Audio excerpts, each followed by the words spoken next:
Mi esposa creyó que podía engañarme durante meses sin que me diera cuenta, pero cuando descubrí toda la verdad y tomé la decisión de dejarla, fue ella quien se derrumbó por completo. Todo comenzó hace como 8 meses, aunque en ese momento yo no tenía ni idea de lo que estaba pasando. Llevaba 10 años de casado, 2 hijos pequeños que adoro, y una vida que, aunque no perfecta, sentía sólida. Nunca fuimos una pareja de película romántica ni nada así, pero yo creía que había amor, respeto, complicidad.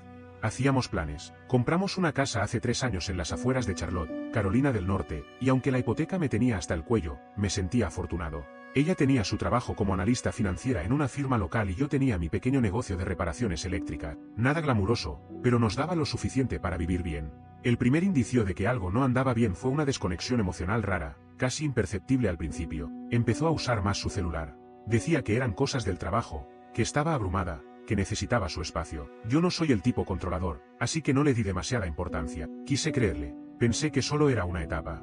Pero luego empezaron las excusas para no tener intimidad, las salidas espontáneas con amigas que antes nunca mencionaba, y un tipo de frialdad que nunca había sentido de su parte. Me hablaba como si yo fuera un compañero de cuarto, no su esposo. Lo ignoré tanto como pude. Me decía a mí mismo que estaba paranoico, que ella tenía derecho a su privacidad, que yo también tenía cosas en la cabeza y que quizá estaba proyectando mis propios miedos. Pero cada vez que la veía mirar su teléfono con esa sonrisa tonta, como de adolescente enamorada, algo dentro de mí se revolvía. Y no era celos, era intuición. Era esa sensación de que estás perdiendo algo y ni siquiera sabes bien qué. Un día, hace poco más de 7 meses, se me ocurrió revisar el historial del iPad que compartíamos. Lo usábamos para ver películas con los niños, y supuse que ella no pensaría que valía la pena borrar nada ahí. Y no sé, lo abrí sin pensar demasiado, pero fue como abrir la caja de Pandora. Correos, fotos, conversaciones en una cuenta secundaria de Instagram que yo no conocía. Al principio no entendía bien lo que veía, pero luego todo se volvió brutalmente claro. Mensajes como no puedo esperar para volver a verte o anoche fue perfecto, eres lo mejor que me ha pasado en años. Las fechas encajaban con las noches que decía que iba a reuniones o que salía con sus amigas. Recuerdo quedarme sentado en el sofá por horas, con el iPad sobre mis piernas, sin saber qué hacer.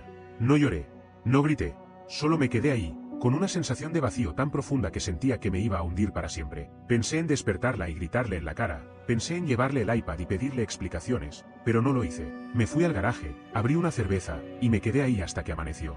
Algo en mí se rompió esa noche, algo que no se ha vuelto a reparar desde entonces. Pasaron semanas y no dije nada. Seguí actuando como si no supiera nada. Me volví frío, distante. Me acostaba más tarde que ella, salía de casa temprano. No la tocaba, no la miraba. Yo creo que ella notó el cambio, pero o no le importó, o pensó que podía arreglarse con tiempo. Tal vez creyó que era un bajón pasajero.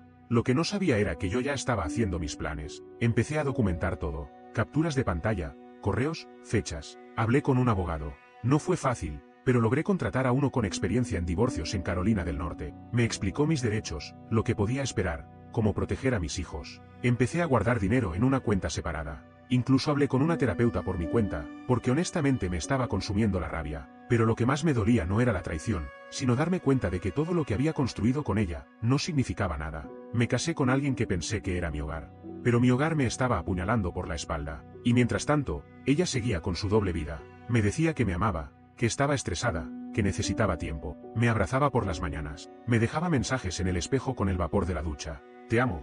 Como si eso pudiera borrar lo que hacía cuando yo no estaba. Decidí que no iba a confrontarla hasta estar listo. No iba a darle la oportunidad de manipular la narrativa. No iba a permitirle arrastrarme por su pantano emocional y salirse con la suya. No merecía saber que yo sabía, todavía no. Fue una tarde de viernes cuando todo dio el primer giro real. Uno de esos días en que sientes que el universo te lanza una oportunidad de oro, sin que la pidas. Yo había ido a recoger a los niños a la escuela porque ella dijo que tenía una reunión importante, que no podía mover. En otras circunstancias, no me habría parecido nada raro. Pero ya nada me parecía normal. Ya había aprendido a leer entre líneas, y sabía que ese tipo de frases eran casi siempre código para me voy a ver con él. Mientras esperaba en el auto, revisaba el celular sin mirar realmente nada. Noticias viejas, un juego tonto, solo para pasar el tiempo. Hasta que, sin querer, abrí mi correo personal y vi una notificación de Google Maps. Uno de esos avisos de ubicación compartida que se activan por error a veces. Pero esta no era mía, era de ella. No supe qué pensar al principio. Lo miré bien. Sí, era su cuenta. Su ubicación en tiempo real.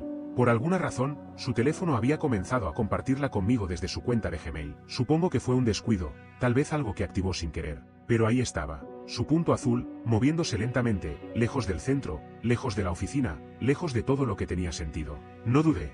Dejé a los niños con mi hermana, inventando una excusa rápida, y seguí esa ubicación. Mientras manejaba por la autopista, mi mente estaba hecha un caos. No sabía si lo que hacía era una locura o si por fin tendría en mis manos una verdad que no se pudiera negar. Había leído los mensajes, sí, pero una parte de mí aún se resistía a aceptar la imagen completa. Tal vez porque duele menos vivir en duda que enfrentar una certeza brutal. La ubicación me llevó a un pequeño hotel al borde de la ciudad. Uno de esos lugares que no aparecen en folletos turísticos, donde las ventanas tienen cortinas pesadas y el estacionamiento está lleno de autos con vidrios polarizados. No hacía falta ver más. Me quedé en el carro, con el motor encendido, las manos sudadas en el volante, mirando ese edificio como si pudiera leer dentro de las paredes. Estuve a punto de entrar. A punto de abrir la puerta de la habitación que vi en la reserva digital que por error dejó sincronizada. Pero no lo hice, no porque no tuviera agallas, sino porque de pronto lo entendí todo. No necesitaba más pruebas, no necesitaba una escena para el recuerdo. Ella ya había cruzado la línea y para mí, ya no había vuelta atrás. Esa imagen de su ubicación en el hotel era el punto final en un libro que ya venía escribiéndose solo.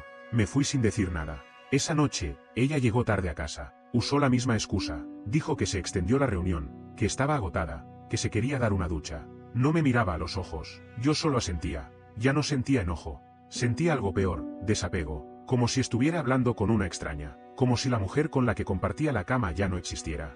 Y tal vez nunca existió como yo creía. Esa misma semana empecé a preparar todo. Abrí otra cuenta bancaria. Contacté a una segunda abogada, esta vez para tener otra opinión sobre custodia compartida y el tema de los bienes. También pedí una revisión de los registros médicos, y programé una prueba de paternidad.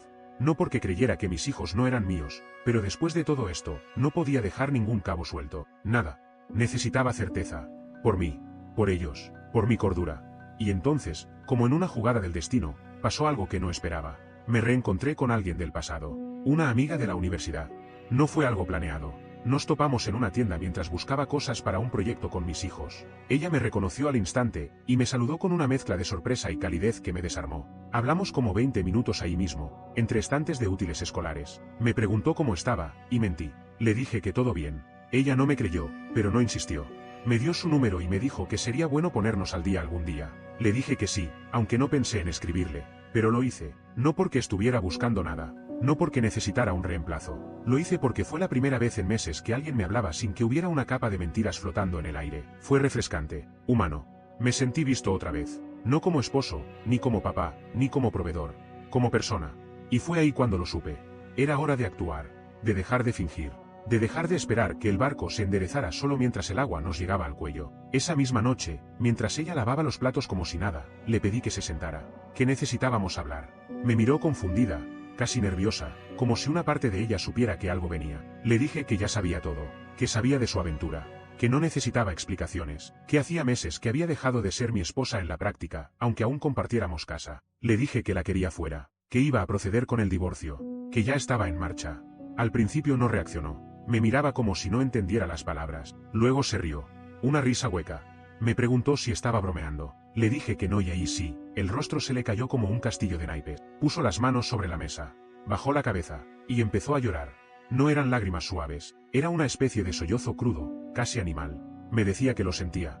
La escena fue tan extrañamente teatral que por un segundo pensé que estaba viendo una mala obra. La forma en que se quebró, las súplicas, las frases hechas, los no sabía lo que hacía mezclados con nunca quise hacerte daño. Todo sonaba vacío, repetido.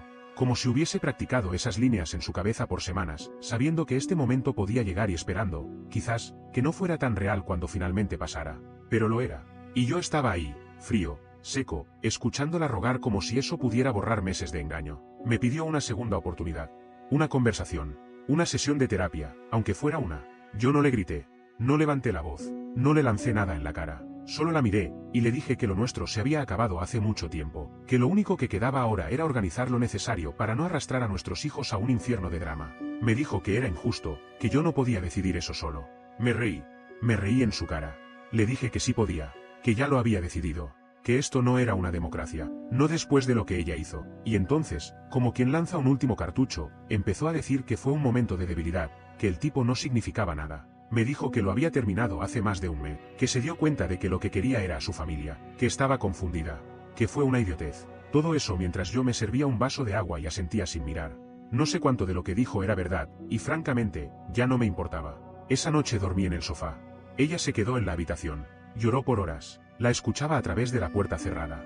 Pero ya no sentía nada. Era como escuchar a una vecina llorando. Extraño, triste, pero distante. Y eso, más que cualquier otra cosa, me confirmó que el amor se había ido. No por elección. No porque yo lo hubiera matado. Fue ella. Ella lo degolló a escondidas y dejó que se desangrara mientras me miraba a los ojos como si todo estuviera bien. A la mañana siguiente, empecé a mover todo en serio. Llamé al abogado, le pedí que avanzara con la documentación. Organicé una reunión con la escuela de los niños para explicar la situación general. No les di detalles, pero les pedí apoyo emocional, que estuvieran atentos a cualquier cambio de conducta, especialmente en el mayor, que es muy perceptivo. Empecé también el proceso para mudarme. No iba a quedarme en esa casa. No era un hogar. Era un escenario de mentiras. Ella, mientras tanto, parecía entrar en una especie de trance. Me seguía por la casa, me miraba desde lejos, me dejaba notas. No me hablaba mucho, pero su silencio pesaba más que cualquier pelea. Y no porque yo esperara algo distinto, sino porque parecía estar tan sorprendida por el hecho de que no le diera otra oportunidad. Como si no entendiera que hay cosas que no se pueden arreglar con disculpas. Una tarde, mientras recogía cosas de mi escritorio para llevarlas a una pequeña oficina que alquilé por unos días para trabajar y pensar con claridad, ella entró con los ojos rojos y una carpeta en la mano. Me la ofreció como si fuera una ofrenda religiosa. La abrí. Era una especie de confesión escrita. Un timeline con fechas, lugares, detalles, todo sobre su aventura. Hasta las conversaciones. Imprimió chats, correos, capturas. Era grotesco. Me dijo que lo había hecho por transparencia, para recuperar mi confianza. La ironía me dejó sin aire. Me tomó 7 meses darme cuenta de su traición, y ahora esperaba que unas hojas impresas la lavaran de culpa. Le pregunté si creía que eso me ayudaba en algo. Me dijo que sí, que al menos demostraba que estaba siendo honesta. Le dije que ya no tenía sentido. Que la honestidad que no viene cuando se necesita no es honestidad.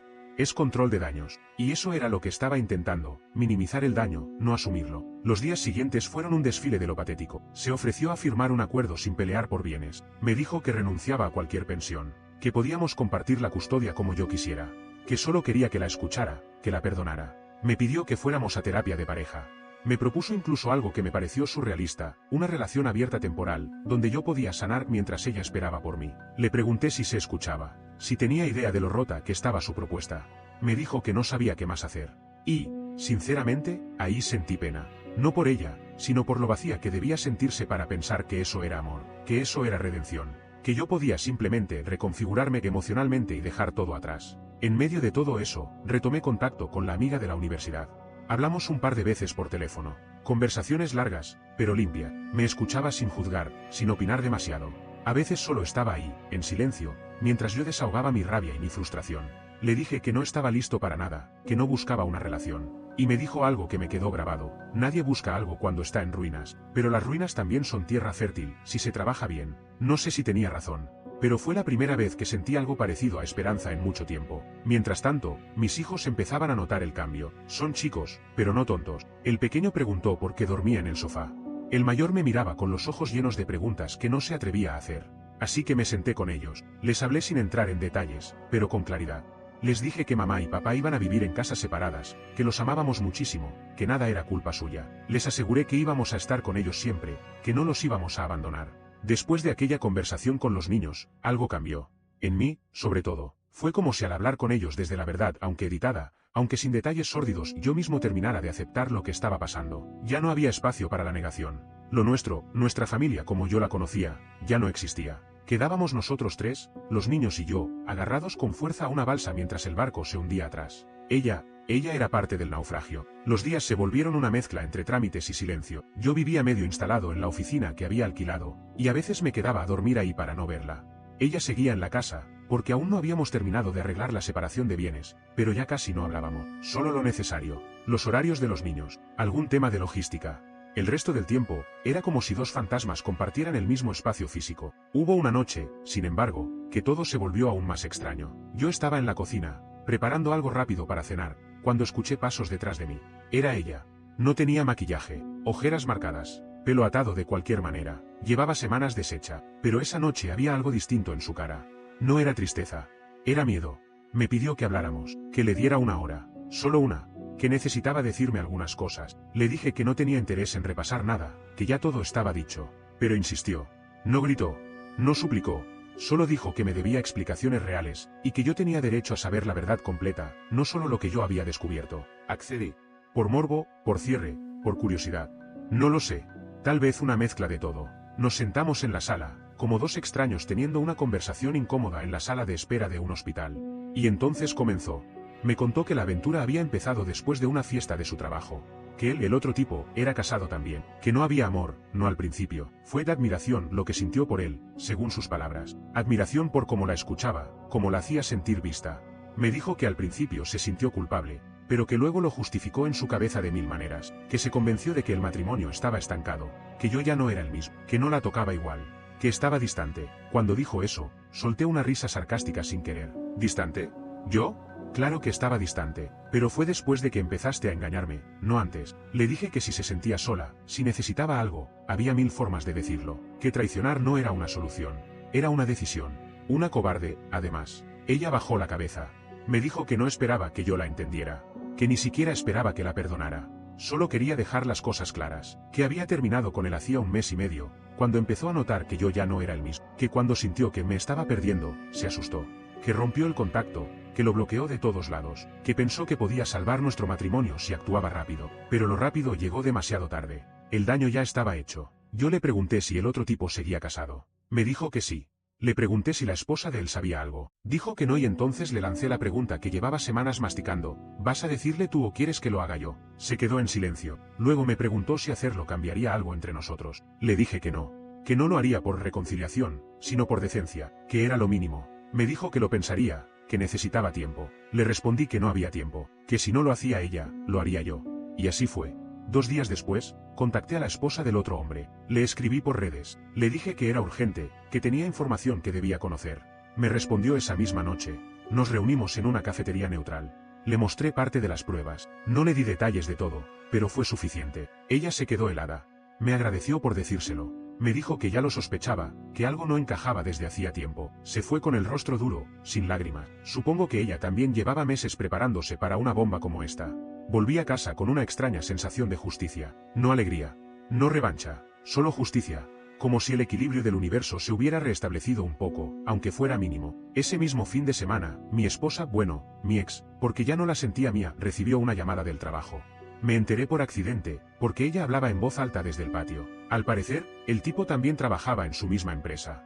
Recursos Humanos estaba al tanto. Alguien, tal vez su esposa, tal vez otro colega, había levantado la alerta. No sé si eso le costará su puesto. No me interesa. Lo que sí sé es que esa noche, ella colapsó. Literalmente, la encontré desmayada en el baño. Llamé al 911. La ambulancia llegó rápido. Los paramédicos dijeron que era una crisis de ansiedad severa combinada con deshidratación.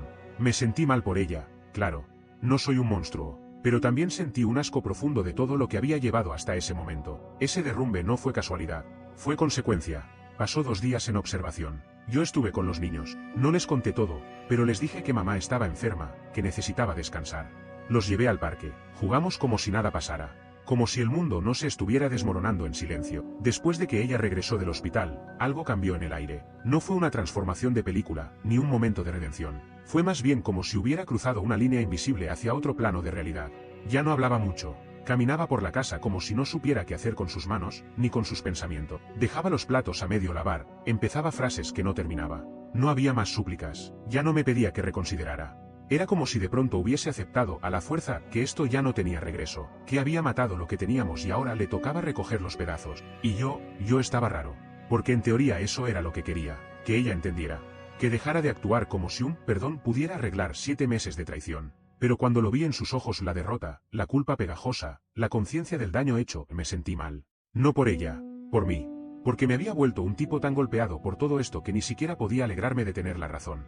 Lo único que sentía era vacío. Un cansancio que se me metía en los huesos. Pasé varios días fuera. Me quedaba a dormir en el estudio que alquilé. Llevaba a los niños al colegio, los recogía, y luego los dejaba con ella solo cuando era estrictamente necesario. Teníamos una aplicación compartida donde anotábamos todo lo relacionado con ellos, tareas, turnos médicos, actividades, como si estuviéramos coordinando la logística de un negocio, no criando a 2 pequeños humanos juntos, pero era lo único funcional entre nosotros. Todo lo demás estaba muerto. En una de esas noches, después de dejar a los niños con ella, me senté solo en el estacionamiento del supermercado. No tenía ganas de volver al estudio ni de ir a ningún lado. Solo me quedé en el auto, con las luces apagadas, mirando la lluvia caer sobre el parabrisas. Pensé en mis padres, en cómo reaccionarían si supieran todo esto, en cómo mi madre, que idealizaba nuestro matrimonio, diría con esa voz suave que todo se puede arreglar si hay amor. Pero ya no había amor, y eso era lo más difícil de explicar. Pensé también en la amiga de la universidad. No la había vuelto a contactar desde aquella última llamada en la que me escuchó sin decir mucho. Me sentía culpable por haberme apoyado en ella emocionalmente cuando ni siquiera había cerrado esta etapa. Pero al mismo tiempo, fue la única que me habló con una claridad que no venía contaminada por historia compartida ni responsabilidad familiar. Era simplemente una voz sincera en medio del ruido. Decidí no escribirle todavía, no porque no quisiera, sino porque necesitaba sentir que lo hacía desde un lugar limpio, no como un parche emocional. Si algo tenía claro, era que no quería repetir los errores de mi esposa. No quería lastimar a nadie, no quería usar a nadie como muleta para no caer. Así que esperé. Mientras tanto, la abogada me entregó el primer borrador del acuerdo de divorcio. Había algo tan irónico en eso. 10 años de matrimonio, 2 hijos, una casa, 1000 recuerdos, reducidos a 32 páginas en PDF. Me senté a leerlo en el estudio. Cada cláusula era una estaca en el corazón. La custodia, dividida equitativamente. La casa, a venderse y dividir la ganancia. Nada de pensión. Todo limpio, preciso, justo, y aún así, me sentí derrotado. Llamé a mi hermana, la única persona de mi familia que sabía todo. Hablamos más de 1 hora. Me dijo que estaba haciendo lo correcto, que los niños me necesitaban fuerte, no atado a una relación podrida, que no era mi culpa. Y aunque una parte de mí sabía que tenía razón, otra parte no podía evitar sentirse responsable por no haberlo visto venir, por no haber notado las señales, por haber confiado tanto. 2 días después, le presenté el borrador a ella. Lo leyó con los ojos apagados, asintió. No objetó nada. Me dijo que lo firmaría, que no iba a pelear, que haría lo que hiciera falta para no empeorar más las cosas, y aunque sus palabras eran razonables, no podía dejar de pensar en todo el esfuerzo que puso en ocultarme su aventura, y ahora todo ese fuego se había evaporado. Ya no peleaba por nada, ni siquiera por sí misma. Fue entonces cuando le pregunté algo que tenía clavado hace tiempo. Le pregunté si en algún momento pensó en dejarme por él, si se imaginó una vida con el otro. Me miró largo rato, luego dijo que no, que nunca fue una opción real, que se sintió especial, deseada, viva, pero que siempre supo que era una ilusión, que no quería dejarme, solo quería sentirse distinta por un rato. ¿Distinta? Esa palabra me quedó dando vueltas por días. ¿Cómo alguien puede justificar tirar una vida por la borda solo por sentirse distinta? No mejor, no más feliz, solo distinta. Me dio rabia, me dio pena, me hizo entender que ella no me traicionó por falta de amor, me traicionó por falta de identidad. Porque se perdió en algún punto y pensó que otro cuerpo le daría una nueva versión de sí mismo. Pero la versión que encontró fue peor, más vacía, más cobarde. Y ahora tenía que vivir con eso. Yo, mientras tanto, trataba de reconstruirme. Empecé a ir a terapia más seguido. Hablé con mi terapeuta sobre el miedo a confiar otra vez, sobre cómo sentía que algo en mí se había roto de manera irreversible, sobre la culpa por los niños, por no haber visto antes lo que pasaba, por haberme convertido en alguien indiferente, casi mecánico, para sobrevivir a esta tormenta. Y en una de esas sesiones, mi terapeuta me dijo algo que todavía estoy procesando: lo que hiciste fue amor. Amor a ti mismo. Amor a tus hijos. A veces, amar también es alejarse de lo que te está matando. Firmar esos papeles fue más difícil de lo que imaginé. No por dudas, no porque quisiera dar marcha atrás. Fue difícil porque en ese momento entendí que el cierre no es una escena dramática, ni un portazo, ni una discusión final donde alguien gana. El cierre, de verdad, es silencio. Es poner tu firma al final de un capítulo que te costó años construir, y saber que no hay vuelta de hoja. Cuando terminé de firmar, no fui a casa, ni al estudio, ni a ningún lugar donde me conocieran. Me subí al auto y manejé sin rumbo fijo. Atravesé media ciudad, sin pensar, sin música, solo yo, el volante, y el ruido blanco del aire acondicionado. Terminé estacionado frente a un lago, uno que solíamos visitar los domingos cuando los niños eran bebé. Me senté en una banca y me quedé mirando el agua como un viejo tratando de recordar su vida. Y en parte, eso era lo que hacía, repasar lo que fui, lo que creí que tenía, lo que ya no iba a volver. Me quedé ahí horas. No lloré, no grité, no había drama, solo una calma amarga. Como cuando te das cuenta de que, después de todo, sobreviviste al incendio, pero tu casa ya no existe. Caminé un rato por la orilla. Pensé en llamar a la amiga de la universidad. No lo hice. Pensé en mis hijos. En qué recuerdos iban a tener de esta etapa. Qué narrativa iban a construir sobre mamá y papá. Sobre el divorcio. Sobre el porqué. Me prometí que no iba a dejar que este fracaso nos definiera. Que haría lo que fuera para que ellos crecieran con una imagen clara de lo que significa el respeto, incluso en medio del caos. Al volver a casa, todo estaba en calma. Ella estaba sentada en el comedor, con una taza de té entre las manos, mirando al vacío. No preguntó nada. No necesitó. Supo que ya estaba hecho. Solo me miró por un segundo, con esos ojos que ahora me resultaban tan lejanos, y asintió, como si dijera el entendido sin usar palabras. Le pedí que empezáramos a coordinar su mudanza. No quería sacarla de la casa de golpe, pero tampoco podía seguir compartiendo espacio con alguien que ya no era parte de mi vida. Propuse una fecha. Ella aceptó sin protestar. Me dijo que iría a vivir con su hermana por un tiempo, que necesitaba recomponerse. Le creí, porque era evidente que ya no tenía fuerza ni para defenderse. En los días que siguieron, empecé a notar cosas que antes me habrían destrozado, pero ahora solo me daban asco o tristeza. Una noche, mientras yo ayudaba a los niños con la tarea, ella recibió una llamada y salió al patio. Su voz era baja, pero reconocí el tono. El tipo del que se había alejado. Escuché suficiente como para saber que no estaba tan cortado el contacto como decía. Me dio igual. Ni confronté, ni pregunté. Que hiciera lo que quisiera. Ya no era mi responsabilidad. Solo esperaba que no volviera a mentirle a los niños. Eso sí no lo iba a permitir. El día que se fue tan poco dramático que me sorprendió. Tenía todo empacado. Su hermana llegó temprano. Yo estaba con los niños en el parque para evitar la escena. Cuando regresamos, ya se había ido. No dejó cartas, ni notas, solo silencio. Y una casa que, de pronto, se sentía más grande y más fría. Pasaron unas semanas así. Los niños se adaptaron mejor de lo que pensé. Tuvimos algunas noches difíciles, claro. Llantos del más pequeño, preguntas incómodas del mayor, pero respondí con honestidad. Sin odio. Les dije que mamá y papá ya no podían estar juntos, pero que eso no cambiaba cuánto los amábamos, que íbamos a estar con ellos siempre, que eso era lo más importante. Y un día, sin planearlo, volví a escribirle a ella, a la amiga de la universidad. Fue algo simple. Le mandé un mensaje preguntando si seguía interesada en ese café que mencionó. Me respondió al rato. Dijo que sí, que cuando yo estuviera listo. Le dije, lo estoy. Nos encontramos un sábado en un sitio pequeño en Matthews, al sur de Charlotte.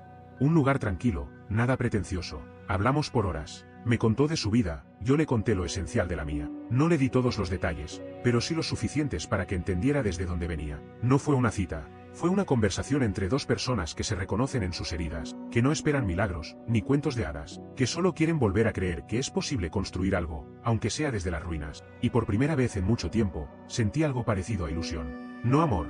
No todavía, pero una semilla de posibilidad, de respeto mutuo, de conexión honesta. Esa noche, cuando volví a casa y vi a mis hijos dormidos, me senté al borde de la cama y me dije algo en voz baja, no estoy bien todavía, pero estoy mejor. Y eso, en este momento de mi vida, es suficiente. Los días siguientes al encuentro con ella, la del café, no mi ex esposa, fueron tranquilos. Y no lo digo en el sentido romántico. No pasó nada especial ni hubo un momento de película. Solo fue, tranquilo. Y después de meses de tensión, mentiras, silencios venenosos y emociones al borde del colapso, la tranquilidad era oro. Sentía como si mi cuerpo estuviera acostumbrándose de nuevo a no vivir en modo alerta. Como si mi sistema nervioso estuviera bajando, por fin, de la guerra. Nos seguimos viendo. Nada serio. Caminatas largas por la ciudad, conversaciones sin filtros, risas sin esfuerzo. A veces hablábamos de lo que dolía, a veces no hablábamos de nada. Y en ambos casos, estaba bien. No había presión, ni expectativas. Solo el acuerdo implícito de estar ahí el uno para el otro, sin etiquetas. Pero claro, la calma nunca es gratis. Ni dura mucho cuando hay cosas sin terminar. Mi ex empezó a mandarme mensajes, no agresivos, tampoco del todo manipuladores, solo mensajes raros, frases sueltas. Hoy soñé contigo. Escuché esa canción que te gustaba y me puse a llorar. Vi una foto nuestra con los niños, qué felices éramos. Cosas así. Sin forma. Sin propósito claro. Como si solo quisiera recordarme que todavía existía. Al principio los ignoré. Luego, cuando insistió con un par más directos, le respondí una sola vez, no hagas esto. Le dije que habíamos acordado mantener el contacto solo por los niños, que ya no había lugar para esos juegos, que no quería ni necesitaba recordatorios, ni confusiones, ni frases ambiguas. Ella no contestó. Y no volvió a escribir durante varias semanas. Pensé que ese era el cierre definitivo, pero claro, el pasado nunca muere limpio, siempre deja costras mal cerradas. Un día, en una de las semanas en que los niños estaban conmigo, el mayor vino con una pregunta que me sacudió el alma. Papá, mamá te engañó. Me lo dijo así, sin rodeos, y con una mezcla de miedo y curiosidad en los ojos. Me congelé.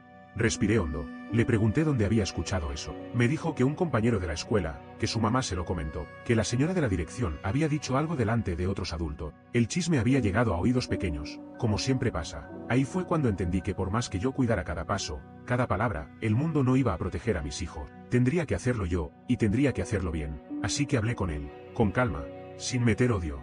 Le dije que mamá y papá habían tenido problemas serios, que uno de esos problemas fue una traición, sí. Pero que eso no cambiaba el hecho de que ella lo amaba, que siempre estaría para él, que lo más importante era que nosotros dos, mamá y papá, habíamos decidido seguir cuidándolo igual. Le dije que los adultos a veces hacen cosas muy tontas cuando están rotos por dentro, que no lo justificaba, pero que era la verdad. Me miró en silencio, y luego me abrazó fuerte. Ese abrazo me destruyó y me reconstruyó a la vez. Esa misma noche, hablé con mi ex. Le dije que alguien en su entorno había hablado más de la cuenta, que los rumores estaban empezando a afectar a nuestro hijo. Le pedí que se asegurara de que su círculo más cercano cerrara la boca.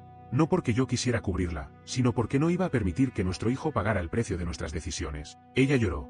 Otra vez. Pero esta vez fue distinto. Me agradeció. Dijo que no lo merecía, que yo era mejor de lo que había sabido valorar. No respondí. Ya no me interesaba su redención personal, solo me interesaba proteger a mis hijos. Después de eso, todo empezó a alinearse, poco a poco. Firmamos los últimos documentos del divorcio. Vendimos la casa. El dinero se dividió como acordamos. Cada uno se mudó a su nuevo lugar. Ella se fue a un apartamento cerca de su hermana. Yo encontré una casa más pequeña, pero acogedora, en un vecindario tranquilo. Una planta, jardín al frente, y espacio para que los niños tengan su cuarto cada uno. Empezamos un sistema de custodia alternada, una semana con cada uno. Fue duro al principio. Las primeras veces que me tocaba dejar a los niños con ella, se me partía el alma. El silencio de la casa se sentía como un vacío que tragaba todo. Pero después entendí que era necesario, que también merecían tener una relación con su madre, y que lo justo era que fuera en igualdad de condiciones. Durante ese tiempo, retomé cosas que había abandonado hace años. Volví a correr por las mañanas. Me inscribí en un club de lectura, por más cursi que suene. Empecé a escribir también. No con ningún propósito literario, sino como terapia. A veces escribía cartas que nunca envié. A ella, a mis hijos, a mí mismo. Y entre todo eso, seguí viendo a la amiga del pasado. Muy despacio, muy a conciencia. Nos besamos por primera vez una noche en que salimos a caminar por Uptown. Fue natural, sin presión, como si el universo dijera, ya tocaba algo bueno, ¿no crees? Y sí, supongo que sí. Pero incluso con ella, fui claro desde el inicio, no quería reemplazos. No buscaba una nueva familia feliz. Lo que quería era honestidad, presencia real, construir algo desde la sinceridad más brutal, sin promesas vacías, sin cuentos de hadas. Y ella, para mi sorpresa, entendió todo eso mejor que nadie. Entonces, no.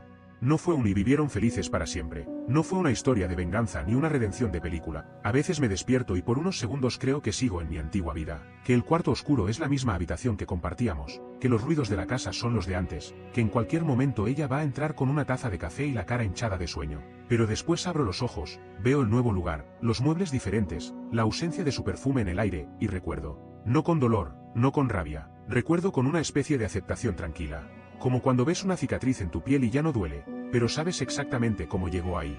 Lo que vino después del divorcio fue más complejo de lo que imaginaba.